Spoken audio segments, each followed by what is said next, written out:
sa Diyos.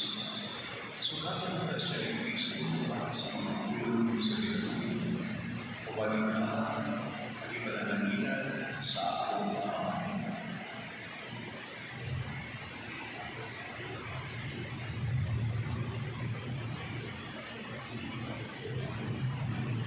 Sa kuya si Udo, nagkagawad sa kinuhaan sa Diyos.